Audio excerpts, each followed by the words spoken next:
Hi hello ಎಲ್ಲರಿಗೂ ನಮಸ್ಕಾರ. ಇವತ್ತು ನಾನು ನಮ್ಮ ಉತ್ತರ ಕರ್ನಾಟಕದ ಸ್ಪೆಷಲ್ ಬೆಲ್ಲದ ಬೇಳೆನ ಮಾಡ್ತಾ ಇದ್ದೀನಿ. ನಾವು ಇದು ಬೆಲ್ಲದ ಬೇಳೆ ಅಂತ ಕರಿಬೋದು, ಬೆಲ್ಲಕ್ಕೆ ಬೇಳೆ ಅಂತಲೇ ಕರಿಬೋದು, ಯಾವುದು ಈಸಿ ಹೆಸರಾಗುತ್ತದೆ ಕರಿಬೋದು.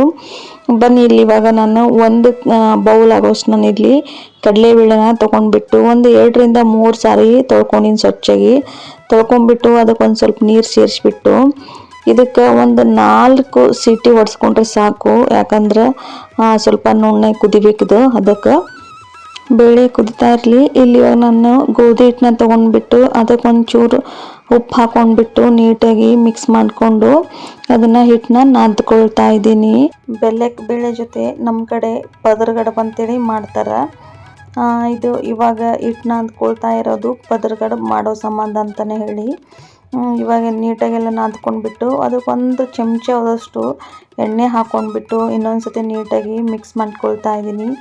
ಎಲ್ಲ ನೀಟಾಗಿ ಮಿಕ್ಸ್ ಮಾಡಿಕೊಂಡು ಇದ್ರ ಮೇಲೆ ಒಂದು ಪ್ಲೇಟ್ ಮುಚ್ಚಿ ಒಂದು 10 ನಿಮಿಷ ಅದು ಹಿಟ್ಟು ನೆನೆಯೋಕೆ ಬಿಡಬೇಕು.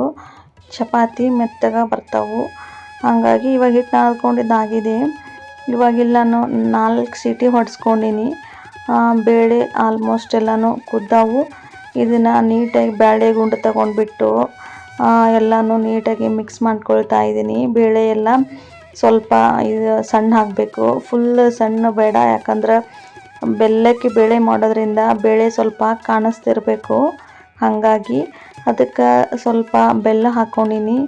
ಒಂದು 4 ಏಲಕ್ಕಿ ಪೌಡರ್ನ ಹಾಕ್ಕೊಂಡು ಆಮೇಲೆ ಗಸಗಸೆ ಅರ್ಧ ಟೇಬಲ್ ಸ್ಪೂನು ಮತ್ತು ಇಲ್ಲಿ ಒಣ ಕೊಬ್ಬರಿನ ತುರಿದ್ಬಿಟ್ಟು ಸೇರಿಸ್ಕೊಂಡ್ಬಿಟ್ಟು ಎಲ್ಲನ ಹಾಕ್ಕೊಂಡು ಮಿಕ್ಸ್ ಮಾಡ್ಕೊಂಡಿನಿ. ಮಿಕ್ಸ್ ಮಾಡಿಕೊಂಡು ಒಂದು 5 ನಿಮಿಷ ಕುದಿಸ್ಕೊಂಡ್ರೆ ಸಾಕು. ಬೆಲ್ಲಕ್ಕೆ ಬೇಳೆ ಸ್ವೀಟ್ ರೆಡಿ ಆಗುತ್ತೆ. ಇಲ್ಲಿ ನಾನು ಒಂದು 2 ಟೇಬಲ್ ಸ್ಪೂನ್ ಅಷ್ಟು ತುಪ್ಪ ತೊಗೊಂಡ್ಬಿಟ್ಟು ಅದಕ್ಕೆ ಕಟ್ ಮಾಡ್ಕೊಂಡಿರುವಂಥ ಬಾದಾಮಿ ಮತ್ತು ಗೋಡಂಬಿನ ತುಪ್ಪದಲ್ಲಿ ಹುರಿತಾ ಇದ್ದೀನಿ. ಅದು ಸ್ವಲ್ಪ ಮನುಕ್ಕೆ ಕೂಡ ಹಾಕ್ಕೊಂಡಿನಿ, ಒಣ ದ್ರಾಕ್ಷಿ ಹಾಕ್ಕೊಂಡ್ಬಿಟ್ಟು ನೀಟಾಗಿ ಎಣ್ಣೆ ಒಳಗನೆ ಎಲ್ಲನೂ ಗೋಲ್ಡನ್ ಕಲರ್ ಬಣ್ಣ ಬರೋ ಮಟನೂ ಫ್ರೈ ಮಾಡ್ತಾ ಇದ್ದೀನಿ. ಫ್ರೈ ಆದಮೇಲೆ ಅದು ಬೆಲ್ಲಕ್ಕೆ ಬೇಳೆಗೆ ಸೇರಿಸಿ 1 ನಿಮಿಷ ಸಣ್ಣ ಉರಿಯಲ್ಲೇ ಬೇಯಿಸ್ಕೊಂಡ್ರೆ ಸಾಕು. ಬೆಲ್ಲಕ್ಕೆ ಬೇಳೆ ಸ್ವೀಟ್ ರೆಡಿ ಆಗುತ್ತೆ. ಇವಾಗ ಬೆಲ್ಲಕ್ಕೆ ಬೇಳೆ ಸ್ವೀಟ್ ರೆಡಿ ಆಗಿದೆ. ಇವಾಗ ಆವಾಗಲೇ ನೆನೆಸಿರೋ ಹಿಟ್ಟನ್ನ ತೊಗೊಂಡ್ಬಿಟ್ಟು ಒಂದ್ಸತಿ ನೀಟಾಗಿ ಮಿಕ್ಸ್ ಮಾಡಿಕೊಂಡು ಸಣ್ಣ ಉಂಡೆಗಳನ್ನಾಗಿ ಮಾಡ್ಕೊಳ್ತಾ ಇದ್ದೀನಿ. ಒಂದು 7ರಿಂದ 8 ಉಂಡೆಗಳನ್ನ ಮಾಡ್ಕೊಂಡು ಇಟ್ಕೊಳತ್ತೀನಿ. ಅದಕ್ಕೆ ಉಂಡೆಗೆ ಇದು ಎಣ್ಣೆ ಮಾತ್ರ ಹಚ್ಚಬೇಕು, ಹಿಟ್ಟು ಹಚ್ಚಬಾರ್ದು. ಇವಾಗ ಎಲ್ಲನೂ ಒಂದೇ ಸತಿನೇ ಒಂದು ಪ್ಲೇಟಿಗೆ ಮಾಡ್ಕೊಂಡು ಇಟ್ಕೊಳ್ತೀನಿ. ಈ ಥರ ಸಣ್ಣದಾಗಿ ಮಾಡಿ ನಾನು ಬೇಕಂದ್ರೆ ದೊಡ್ಡದಾಗಿನೂ ಮಾಡ್ಬೋದು, ಬಟ್ ನನಗೆ ಸಾಕಿಷ್ಟೇ ಸಣ್ಣ.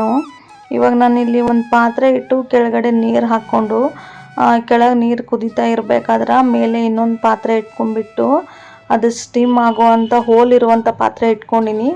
ಅದಕ್ಕೆ ಒಂಚೂರು ಎಣ್ಣೆ ಹಾಕ್ಕೊಂಡ್ಬಿಟ್ಟು ಎಲ್ಲ ಕಡೆನೂ ಸವರಿ ಇವಾಗ ಏನು ಮಾಡಿಟ್ಟಿರುವಂಥ ಚಪಾತಿನ ಇದಕ್ಕೆ ಎಲ್ಲನೂ ಒಂದೇ ಸತಿನೇ ಹಾಕ್ಕೊಳತ್ತೀನಿ. ಯಾಕಂದ್ರೆ ಇದೇನು ಯಾವ ಚಪಾತಿನೂ ಅಂಟ್ಕೊಳ್ಳಲ್ಲ, ಎಣ್ಣೆ ಹಚ್ಚಿರೋದ್ರಿಂದ ಎಲ್ಲನೂ ಒಂದೇ ಸತಿ ಇಟ್ಟು ಒಂದು 10 ನಿಮಿಷ ಸಣ್ಣ ಉರಿಯಲ್ಲಿ ಸ್ಟೀಮ್ ಮಾಡಿಕೊಂಡ್ರೆ ಸಾಕು. ಪದರ ಚಪಾತಿ ರೆಡಿ ಆಗುತ್ತೆ. ನೋಡಿ ಇವಾಗೆಲ್ಲ 10 ನಿಮಿಷ ಆಯಿತು. ಇವಾಗ ರೆಡಿ ಆಗೈತಿ. ಇವಾಗ ಒಂದು ಅಂಟ್ಕೊಂಡೇ ಇಲ್ಲ, ಎಲ್ಲನೂ ಎಷ್ಟು ನೀಟಾಗಿ ಬರಾಕತ್ತಾವ ಅಂಥೇಳಿ ನೀವೇ ನೋಡ್ಬೋದು. ಇಲ್ಲಿ ಒಂದು ಸತಿ ಟ್ರೈ ಮಾಡಿ ನೋಡಿರಿ, ನಿಮಗೂ ಕೂಡ ತುಂಬಾ ಇಷ್ಟ ಆಗುತ್ತೆ. ಒಬ್ರೊಬ್ಬರು ಒಂದೊಂದು ಥರ ಮಾಡ್ತಾರೆ. ಒಬ್ರೊಬ್ಬರು ನೀರಲ್ಲೇ ಡೈರೆಕ್ಟಾಗಿ ಚಪಾತಿನ ಏನು ಲಟ್ಸಿರೋ ಅಂಥದ್ದನ್ನ ಹಾಕಿಬಿಟ್ಟು ಕುದಿಸ್ತಾರೆ. ಬಟ್ ನಾನು ಆ ಥರ ಕುದಿಸ್ಕೊಳ್ಳಲ್ಲ, ಯಾಕಂದರೆ ನನಗೆ ಆ ಥರ ಇಷ್ಟ ಆಗಲ್ಲ. ಹಾಗಾಗಿ ನಾನು ಬರೀ ಈ ಥರ ಸ್ಟೀಮ್ ಮಾಡ್ತೀನಿ. ಬಟ್ ರುಚಿ ಮಾತ್ರ ಸೂಪರ್ ಆಗಿರ್ತೈತಿ. ಒಂದು ಸತಿ ಟ್ರೈ ಮಾಡಿ ನೋಡಿರಿ, ನಿಮಗೂ ಕೂಡ ತುಂಬಾ ಇಷ್ಟ ಆಗುತ್ತೆ. ಇದು ಬೆಲ್ಲಕ್ಕೆ ಬೇಳೆ ಜೊತೆ ಈ ಥರ ಪದರ ಚಪಾತಿ ಮಾಡಿದ್ರೆ ಸಖತ್ತಾಗಿರುತ್ತೆ. ಒಂದು ಸತಿ ನಮ್ಮ ಉತ್ತರ ಕರ್ನಾಟಕದ ರೆಸಿಪಿಗಳನ್ನ ಒಂದು ಸತಿ ಎಲ್ಲನೂ ಟ್ರೈ ಮಾಡಿ ನೋಡಿರಿ. ಮತ್ತು ನೆಕ್ಸ್ಟ್ ವಿಡಿಯೋದಲ್ಲಿ ಸಿಗ್ತೀನಿ. ಎಲ್ಲರಿಗೂ ನಮಸ್ಕಾರ.